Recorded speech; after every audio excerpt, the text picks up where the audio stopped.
Today, we're going to take a look at CalTrain, the commuter rail service in Los Angeles, California. No, really, I'm serious. Just hear me out. So a few months ago, I released a video about CalTrain, the commuter rail service on the San Francisco Peninsula in California. CalTrain is a popular system among transit enthusiasts. With major cities on both ends of the line, CalTrain has a relatively well-developed service pattern with varying levels of express service. Of course, CalTrain's main feature is the fact that the line has recently been electrified in anticipation of electric multiple units entering service later this year, and California high-speed rail someday in the future. But what if I told you that CalTrain's origins actually aren't in Northern California? To learn about the first CalTrain service, we have to look some 350 miles south in Los Angeles. Travel back in time with me to the Los Angeles of 50 years ago. In the 1970s, LA looked a little different. Government and corporations had successfully achieved the American dream, a city where everybody relied on asphalt, rubber tires, and gasoline. All these metro lines we have today didn't exist yet.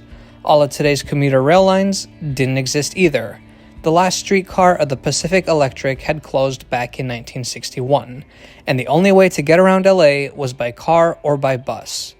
There was intercity rail service provided by Amtrak, and this included trains like the Starlight and the San Diegan, but as traffic got worse and worse, a few brave souls began to realize that there had to be another way.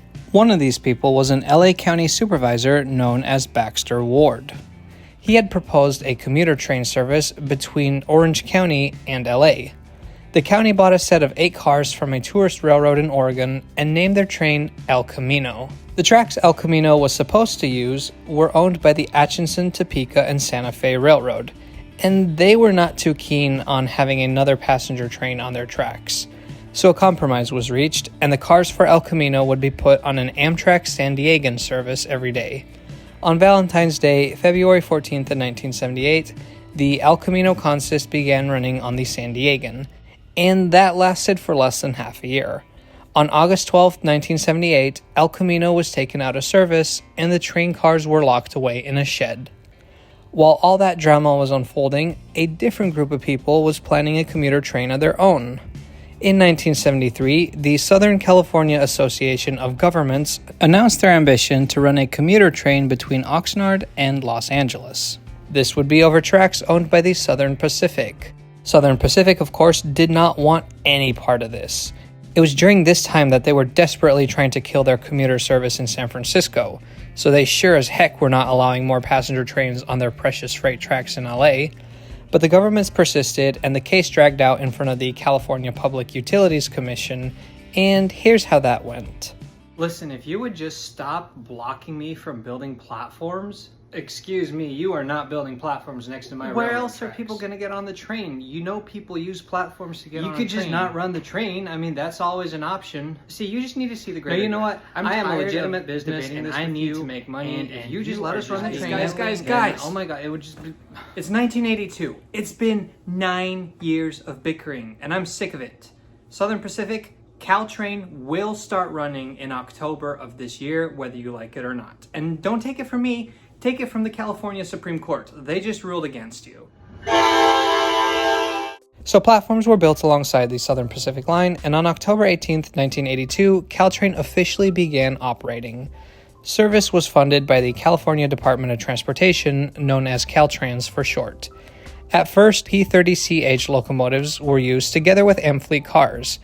Later, some Metro Gallery cars from Chicago were brought in, but after Southern Pacific pulled out their P30CHs and replaced them with GP9 locomotives, they had to use gallery cars from San Francisco instead, due to compatibility issues. Initially, they had wanted to use the El Camino train, but LA County never let them do that.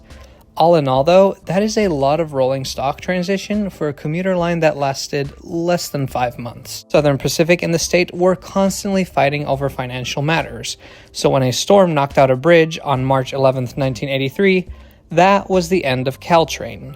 The federal government got involved and ruled in favor of Southern Pacific. The government ruled that they were not allowed to remove any of the new platforms because some of those actually began to be served by the Amtrak Starlight and San Diegan over the next few years, but it was lights out for CalTrain in LA. The name CalTrain would be resurrected in 1985 when it became the new name for the commuter service between San Jose and San Francisco, which is the name that line carries to this day. And it seemed like passenger rail proponents had lost. Was LA just too car-oriented to redeem?